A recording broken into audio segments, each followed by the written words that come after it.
दोस्तों नमस्कार। उत्तर प्रदेश में दलितों और पिछड़ों को इतिहास के बुलडोजर से रौंदने की कोशिश हो रही है। मसला तो मुगल काल का है। मुगल काल में राजाओं का है, राजाओं के संघर्ष का है।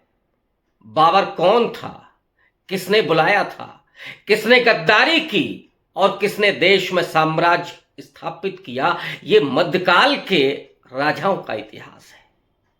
इससे पढ़ा जाना चाहिए और इससे सबक लेना चाहिए। लेकिन हिंदुत्ववाद की राजनीति ने इस इतिहास के जरिए मुसलमानों को सबक सिखाना चालू किया हुआ है, चल रहा है। पिछले 3 दशक तक बाबर भूत बन के बीजेपी का पीछा करता रहा और उसके जरिए मुसलमानों का कत्लेआम तक हुआ, मस्जिदें तोड़ी गईं और अब औरंगजेब की कब्र खोदी जा रही है। लेकिन आज की चर्चा मैं कतई इतिहास पर नहीं करने जा रहा हूं। मैं बात करने जा रहा हूं रामजी लाल सुमन के उस वक्तव्य से जुड़ी हुई। रामजी लाल सुमन ने राणा सांगा के इतिहास को बता दिया कि बाबर को भारत में बुलाने वाला कौन था, राणा सांगा। और राणा सांगा को उन्होंने गद्दार कह दिया। इसलिए कह दिया क्योंकि जो मुसलमानों को बाबर की औलादें कहते हैं, तो उस लिहाज से ये कौन हुए? अगर आप एक राजा के हिसाब से ही तय करेंगे तब फिर दूसरा भी तय करना पड़ेगा। लेकिन ये मनुवाद का दौर है। दलित इस तरह की तार्किक बात करेगा तो फिर जबान काट ली जाएगी। और वो तलवार लेकर के आए, बुलडोजर पर चढ़ करके आए योगी आदित्यनाथ की उत्तर प्रदेश की सरकार में। और उसी मुगल काल की राजधानी रहे आगरा में, जहां से आज एक दलित सांसद है, राज्यसभा में है, घर उनका आगरा में है, चढ़ाई कर दी करणी सेना ने। उस क्षत्रिय करणी सेना ने जो उस इतिहास के पराजय को आज लोकतंत्र में लोगों की किसी की जबान काटने, किसी की नाक काटने, किसी का गला रेतने से वो प्रतिशोध लेना चाहते हैं। अब इतिहास तो बहुत कुछ कहता है कि मुगलों और राजपूतों के बीच कितने नजदीकी संबंध थे, रिश्तेदारियां थी, वैवाहिक संबंध थे। दरबारों में बाकायदा बड़े बड़े दरबारी नवरत्न हुआ करते थे। लेकिन मसला सिर्फ इतना भर नहीं है। आज रामजी लाल सुमन, जिन पर करणी सेना ने हमला किया, समाजवादी पार्टी ने ऐलान कर दिया है कि वो झुकेंगे नहीं। रामजी लाल सुमन ने कहा कि सवाल ही नहीं उठता इस जन्म में तो माफी मांगने का, और अगले जन्म का मुझे पता नहीं। समाजवादी छात्र सभा से लेकर के युवजन सभा मैदान में कूदी, योगी का पुतला दहन किया। शिवपाल सिंह यादव, रामगोपाल यादव पहुंचे रामजी लाल सुमन के घर पर। वहां ऐलान किया कि हम झुकेंगे नहीं, और अखिलेश यादव ने इस पूरे मुद्दे को एक दलित अस्मिता के साथ जोड़ा और ये कहा कि करणी सेना, जो भारतीय जनता पार्टी का ही एक संगठन है, उसने एक दलित सांसद पर हमला किया, उसके घर पर हमला किया, जानलेवा हमला किया, गाड़ियां तोड़ दी, उसके घर पर हमला किया। आश्चर्य इस बात का है कि समाजवादी पार्टी के जो तमाम नेता हैं, वो ठाकुर भी हैं, वो ब्राह्मण भी हैं, उनकी क्या प्रतिक्रिया है? दलित सेंटिमेंट्स तो इतना है कि वो बियॉन्ड पार्टी, वो किसी भी दल में हो या किसी दल में नहीं हो, वो भी इसके खिलाफ खड़ा हुआ है। लेकिन आश्चर्य इस बात का है, समाजवादी पार्टी के भीतर के ही वो लोग खामोश क्यों हैं? सबसे बड़ा सवाल तो यह है कि समाजवादी पार्टी, जो मुख्य विपक्षी दल है, उसके नेता प्रतिपक्ष माता प्रसाद पांडे कहां है?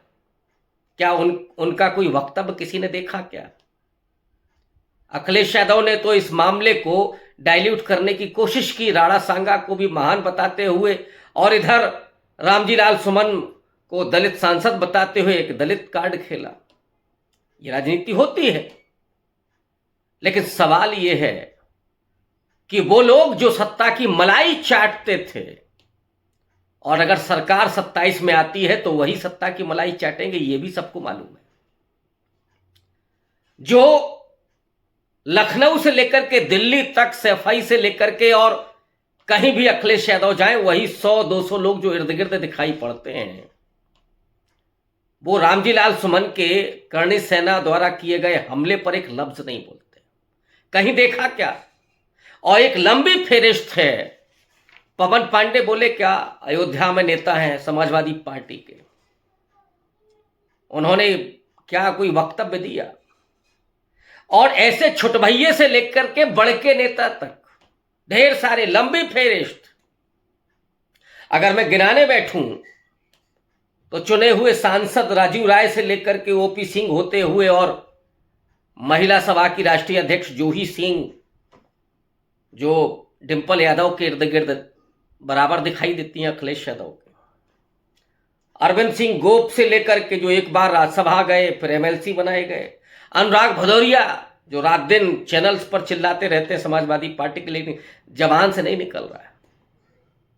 और अनुराग भदौरिया ने तो अखिलेश यादव को केवल अहीर बना करके छोड़ा। अभी डिबेट में जब गौशाला पर बयान दिया अखिलेश यादव ने, तो अनुराग भदौरिया ने बोला कि अरे आप चलिए अखिलेश यादव के घर, आपके यहां गौशालाएं ज्यादा हैं या उनके यहां ज्यादा गौशालाएं? तो अखिलेश यादव की छवि अनुराग भदौरिया के दिमाग में है, वो अहीर से ज्यादा की नहीं है, गौशाला दिखा रहा है। ये एक बड़ी फेरिस्त है, और उसमें आप उन लोगों को अभी नहीं भूले होंगे जो राज्यसभा के समय बड़का बड़का नेता थे समाजवादी पार्टी के, जो हमेशा अखिलेश यादव के इर्द गिर्द दिखाई पड़ते थे। और अखिलेश यादव को एतबार इतना था कि मुख्य सचेतक बना दिया था मनोज पांडे को, वही ऊंचा आहार वाले मनोज पांडे। और जो उसमें से राज्यसभा के समय निकल लिए, बीजेपी के साथ चले गए, उसमें राकेश प्रताप सिंह, अभय सिंह, मनोज पांडे, राकेश पांडे, और एक हमारे उरई वाले विनोद चतुर्वेदी, गायब। आजकल वो कहां है?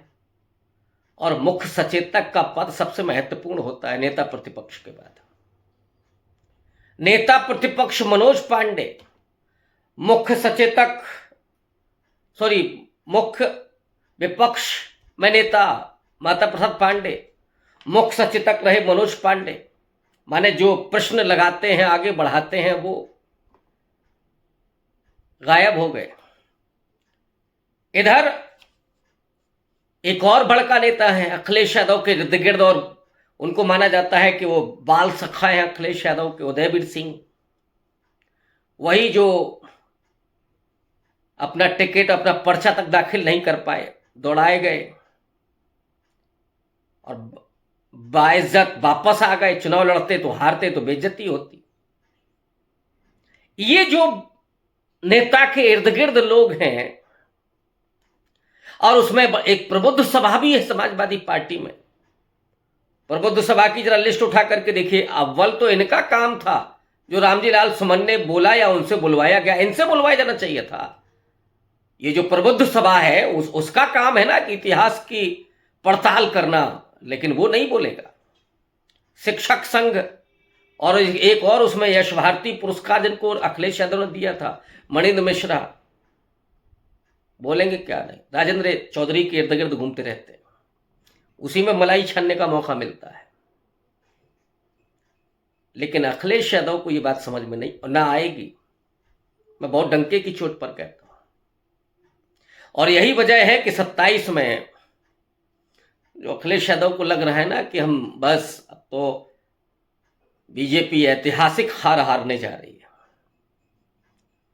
बीजेपी भले ही ऐतिहासिक हार हारे, लेकिन अगर यही हालत रही तो अखिलेश यादव का 27-22 है नहीं अभी। अभी की बात कर रहा हूं, कल को क्या होगा मुझे नहीं पता। और अगर आप प्रवक्ताओं की लिस्ट देखिए तो प्रवक्ता तो बड़का बड़का है, लेकिन इस मुद्दे पर रामजीलाल सुमन के वक्तव्य के साथ कौन खड़ा हुआ है? 3 ठो प्रवक्ता। एक भाटी साहब हैं, दूसरे डॉक्टर आशुतोष वर्मा हैं, तीसरे मनोज यादव काका हैं। ये केवल मुकाबला कर रहे हैं। ये तीनों नाम जो हैं, तीनों ओबीसी के। समाजवादी पार्टी में दलित तो कोई प्रवक्ता ना हुआ है, ना होगा, ना है। दलितों को वहां ये सब नहीं मिलता। दलित कार्ड खेलने के लिए रामजीलाल सुमन है, हमला हो गया तो साहब अब दलित हो गए। हालांकि रामजीलाल सुमन को जब राज्यसभा भेजा था तो मैंने तारीफ की थी, और मैं ये मानता था कि एक बड़ा पॉलिटिकल मोड़ है वो, जहां उन्होंने कुछ लोगों के नाम छोड़े थे और उसी चक्कर में ये 4-5 भाग गए थे। हालांकि मैं बराबर कहता हूं कि आरएसएस के लोग सिर्फ बीजेपी में ही नहीं हैं, हर जगह बैठे हैं, बीएसपी में भी हैं। सतीश मिश्रा एंड कंपनी कौन है? सब जगह कब्जा किए हुए हैं और अपने हितों को, अपने समाज के हितों को बखूबी वो संरक्षण देते हैं। अखिलेश यादव की 12 से 17 की गवर्नमेंट में दलितों के प्रमोशन में आरक्षण जब खत्म किया गया, जो बहुजन नायकों के नाम पर जिलों के नाम थे वो खत्म किए गए, तो कौन सलाहकार था?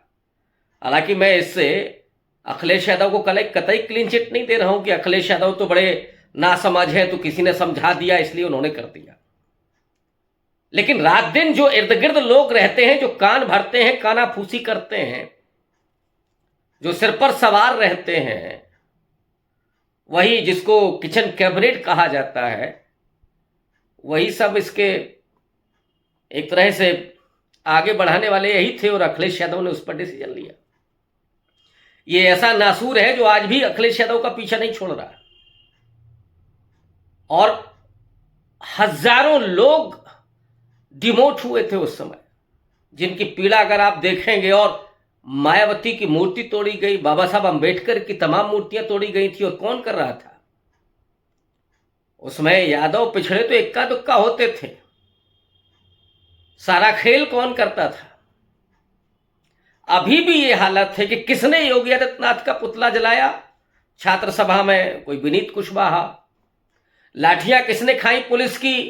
वो यादव है, वो कुशवाहा है, वो कुर्मी है, वो मुस्लिम है, वो दलित हैं। कहीं आपको मणिंद्र मिश्रा दिखा कि कोई लाठी खाया हो? या पूजा शुक्ला कहीं दिखाई दी आपको कि वहां वही पूजा शुक्ला? आजकल टिकट विकेट मिला, लेकिन जिस मामले में वो जेल गई थी, उसी मामले में बेचारा एक अशोक प्रभात नाम का एक दलित छात्र भी था, व्यक्तिगत रूप से मैं जानता हूं।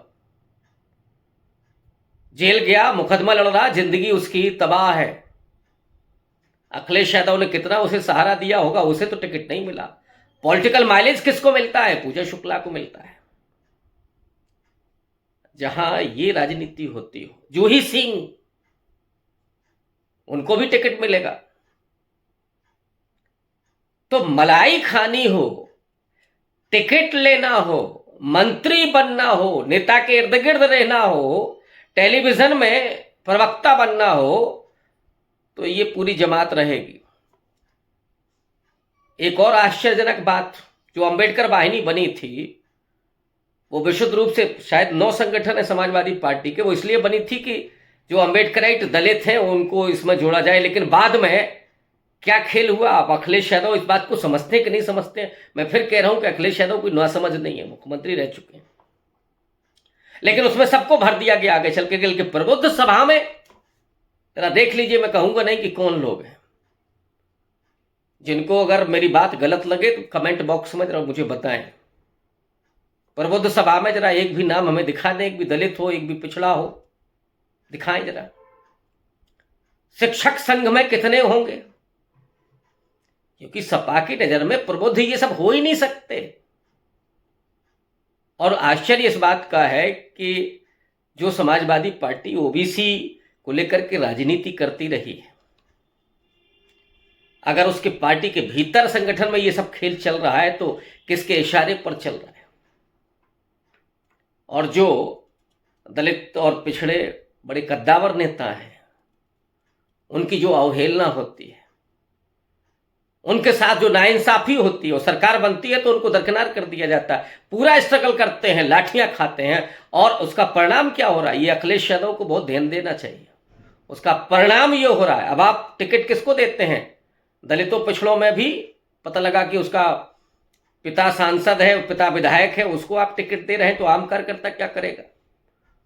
इसीलिए जब यहां प्रशासन लाठियां भांजता है तो वो भी अब घर में दुबक करके बैठ रहा है। लाठियां खाएगा वो और मलाई चाटेंगे वो प्रबुद्ध सभा वाले। नेता प्रतिपक्ष बनेंगे माता प्रसाद पांडे, मुख्य सचेतक बनेंगे मनोज पांडे, आजकल तो खैर अख्तर साहब हैं, और हमला कौन झेलेगा? रामजी लाल सुमन। और खामोश कौन रहेंगे? ये सब। और जब सत्ता आएगी तो खेल यहां होगा। इसलिए 2027 में अगर अखिलेश यादव को सरकार बनानी है तो मेरी नेक सलाह है, हालांकि वो मेरे बारे में तो पता नहीं क्या क्या सोचते हैं, लेकिन मेरी नेक सलाह है उनको, वो जो भी सोचते हैं सोचते रहे, मेरे ऊपर क्या असर पड़ता है। नेक सलाह ये है कि जो पीडीए आप कह रहे हैं वो पीडीए पर ही रहिए, और लगाइए इनको आगे। ये क्या बोलते हैं करणी सेना के खिलाफ, इनकी हिम्मत हो तो बोले ना।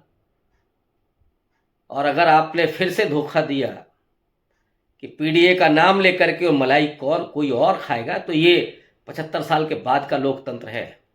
इस बात को याद रखिएगा अखिलेश यादव जी। शुक्रिया।